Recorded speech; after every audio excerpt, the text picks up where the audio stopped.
Bonjour, bonsoir, très chers frères et sœurs dans le Seigneur. Je vous salue dans le précieux nom de Sa Majesté, le Roi des Gloires, Jésus-Christ de Nazareth. Il est vivant, il est ressuscité. La personne de Jésus que nous sommes en train d'en parler. Bien-aimé, j'aimerais te dire que le Seigneur te bénisse. Bien-aimé, partout où vous nous suivez en ces moments, partout où vous allez recevoir cette support ou cet audio, je prie que le Saint-Esprit de Dieu nous fasse du bien. Alors, rapidement, nous allons prier. Père Céleste, au nom de Jésus-Christ, je te loue, je te glorifie. Merci Seigneur Jésus-Christ, gloire et louange à toi Saint-Esprit, les communicateurs indispensables de la grâce. Ils seront tous enseignés de Dieu, grande sera leur prospérité.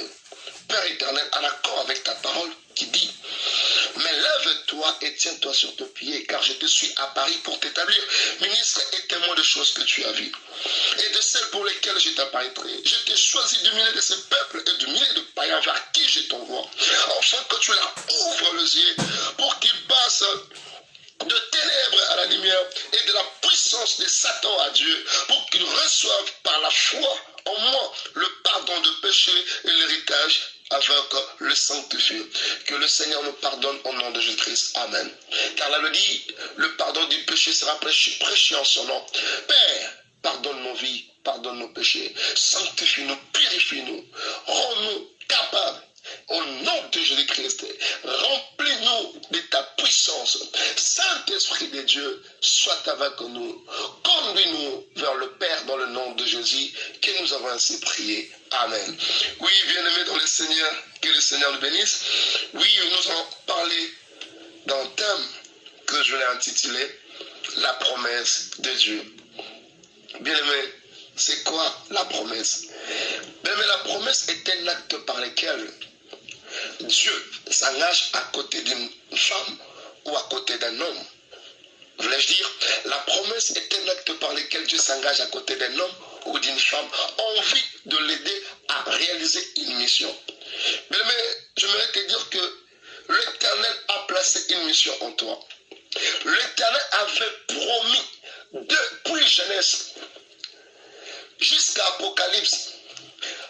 La Bible parlait de Genèse à Malachie. On parlait bien de l'ombre des choses à venir. Et cette promesse a revêtu la chair. Et cette chair était la personne de Jésus, qui est la parole. Au nom de Jésus, est-ce qu'on peut acclamer Jésus? Il est la prophétie par excellence. Il est la parole par excellence. Il est la promesse par excellence. Oh, j'ai dit à quelqu'un, si tu t'attends à une prophétie, sache que c'est la parole de Dieu. C'est ça la parole par excellence. Cette parole ne peut jamais te décevoir. Cette parole ne peut jamais te décevoir. Jésus ne peut jamais décevoir ta vie. Jésus ne peut jamais te décevoir. Bien-aimé dans le Seigneur, j'aimerais que nous puissions lire une portion des Écritures afin de comprendre ce que c'est vraiment la promesse. Ou encore, où se trouve le lien de la promesse. Comment atteindre la promesse. Quelles sont les caractéristiques qui caractérisent que cet homme ou cette femme est à l'attente d'une promesse. Voilà pourquoi nous allons lire rapidement Luc chapitre 2, le verset 25. Jusqu'en bas, je lis la parole du Seigneur. Et voici, il y avait à Jérusalem un homme appelé Siméon. Cet homme était juste et pieux. Il entendait la consolation d'Israël et l'Esprit Saint était sur lui. Il avait été divinement averti par le Saint-Esprit qu'il ne mourrait point avant d'avoir vu le Christ du Seigneur.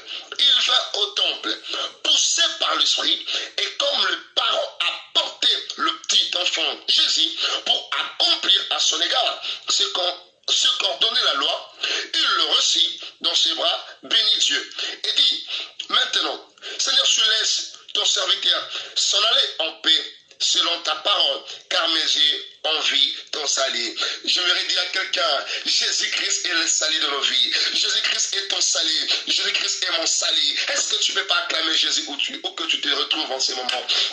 Acclame pour Jésus, il est bon. Bien-aimé dans le Seigneur, en lisant cette portion des Écritures, il y a des choses qui m'a captivé. Il y a des choses qui ont vraiment attiré mon attention. On voit qu'il y avait un homme qui s'appelait Siméon. Cet homme était à l'attente d'une promesse. Cet homme, Dieu l'avait promis. Mais il y a une une chose qui attire mon attention, c'est qu'on est en train de donner les caractéristiques de cet homme. On dit très bien, dans le verset 25, on dit qu'il était juste et il était pieux. Bien-aimé dans le Seigneur, lorsque tu attends la promesse de Dieu, la question que je te pose, il y en a deux. Est-ce que tu te retrouves dans la justice de Dieu? Ou encore, deuxièmement, est-ce que tu es en train de marcher selon la volonté de Dieu ou encore es-tu dans la crainte de Dieu? Beaucoup des enfants de Dieu se lamentent. Oh, le Seigneur m'a laissé. Depuis qu'il m'a promis, je suis en train de ne rien voir. Dieu m'a promis. Jusqu'à présent, je ne vois rien. Mais la question que je te pose, est-ce que es-tu en train de marcher dans la justice de Dieu? Avant que tu commences à accuser que Dieu m'a laissé, Dieu m'a abandonné, avant que tu commences à te lamenter, la question que je te pose, est-ce que tu es en train de vivre selon le précepte de Dieu? Puisque la promesse de Dieu, quand elle veut se réaliser dans ta vie, la promesse est une vie. Lorsque Dieu libère une parole, et cette parole, quand ça vient dans ta vie, la parole doit retrouver. La parole doit retrouver ce qu'on appelle la forme qu'il te faut, afin que la parole puisse trouver la place, afin que cette parole produise en toi le miracle. Beaucoup de gens s'attendent à vivre la promesse de Dieu, mais ce n'est pas beaucoup de gens qui se positionnent dans la justice de Dieu. Quand tu es injuste, il est difficile pour toi de vivre la promesse de Dieu. Quand tu marches loin de la crainte de Dieu, il est difficile pour toi de vivre la main de Dieu. Beaucoup de gens ont retardé leurs accomplissements de promesses. Beaucoup de gens ont retardé leurs dons. Beaucoup de gens ont retardé les grâces en eux. Pourquoi? Parce qu'ils ne se trouvent pas où Dieu devait leur localiser. Imaginez-vous, bien-aimés, cet homme Simeon qui a été promis à Dieu, qui ne devait pas vivre d'abord la mort en premier, mais qui devait d'abord vivre le salut qui a été promis à Dieu. Mais il y a des gens qui sont morts sans vivre ce qu'il leur a été promis. Pourquoi? Tu diras à qui la faute? Est-ce que ne s'est-il pas vrai à ta vie, bien-aimé? Il y a des gens qui prient, mais ils ne veillent pas à sa vie. Est-ce que es-tu en train de veiller à ta conduite? Es-tu en train de veiller à ta marche, bien-aimé? Je ne te parlais pas comme si j'étais parfait. Je te parle comme ayant rencontré la miséricorde et la grâce de Dieu. Je suis en train de te pousser à comprendre que Dieu veut réaliser une mission en toi. Dieu veut réaliser ses accomplissements en toi. Mais ce qui te manque, tu n'es pas dans le lien de l'attente de la promesse. Et vous me demanderez, comment ça s'appelle le lien de l'attente de la promesse? Ça s'appelle la prière. Ah, que le Seigneur vous bénisse. Bien-aimé, celui qui attend la promesse de Dieu, c'est quelqu'un qui doit rester et demeurer dans l'intimité de Dieu. Siméon, il était dans les temples. Siméon, il était dans les temples. J'aimerais dire à quelqu'un, lorsque tu passes le moment dans l'intimité avec Dieu, il est difficile pour que le miracle te soit raté. Lorsque tu demeures dans l'intimité du Saint-Esprit, l'Éternel te soufflera à l'oreille qu'il est temps que tu vives le miracle de Dieu. Je parle à une maman, je parle à un papa, je parle à un frère, je parle à une sœur. Il est temps que nous puissions vivre ce que l'Éternel nous avait promis. Mais la question se pose, es-tu dans le lit de l'attente des promesses? C'est ça la question. Siméon, il était juste au pied. Bien-aimé, il est temps que nous puissions retourner vers le pied de Jésus.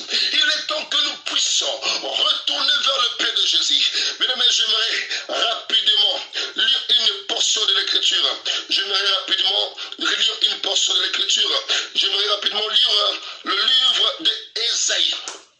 J'aimerais lire Ésaïe, chapitre 61, le verset 8. La Bible dit, car moi, l'Éternel, j'aime la justice, j'ai haï la rapine avec l'iniquité. Je leur donnerai fidèlement la récompense. Eux, je traiterai avec eux une alliance éternelle. Lorsque tu marches dans la justice de Dieu, l'Éternel finira par accomplir sa parole en toi. J'aimerais dire à quelqu'un que Jésus-Christ, notre Seigneur, est sauvé. Jésus-Christ, dans la tombe, Jésus-Christ, lorsque la mort sorti de la mort. Jésus était sorti du tombeau. Pourquoi? Parce qu'il a été justifié devant la face de Dieu. Parce qu'il avait dit dans sa parole, je ne peux rien faire sans faire ce que mon Père me l'a prescrit. Lorsque tu vis sur cette terre, il te faudra comprendre que tu es sur cette terre, mais tu n'es pas de cette terre. Je dis à quelqu'un, notre vie doit être, nos vies doivent référer à Jésus-Christ. Ton modèle doit être Jésus.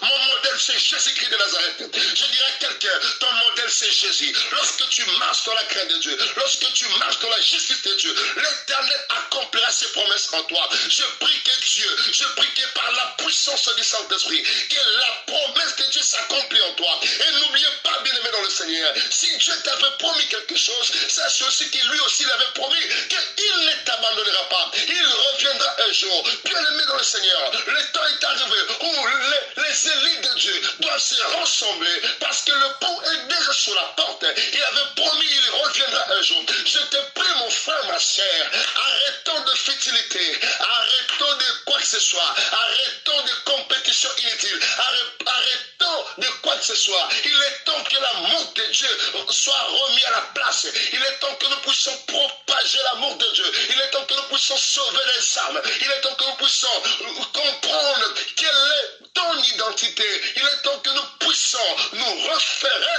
à la personne de Jésus-Christ de Nazareth. Soyons bénis, que le Saint-Esprit nous bénisse au nom de Jésus-Christ de Nazareth. Bien-aimés, que le Seigneur vous bénisse. Si tu veux vivre la promesse de Dieu, reste dans la grâce de Dieu, reste dans la justice de Dieu et le Seigneur te bénira. Que vos familles soient bénies au nom de Jésus que nous avons ainsi prié. Amen. C'était là votre humble frère, Jonathan Mukendi, l'esclave du Seigneur, apostolat, missionnaire. Que le Seigneur vous bénisse au nom de Jésus-Christ. Shalom.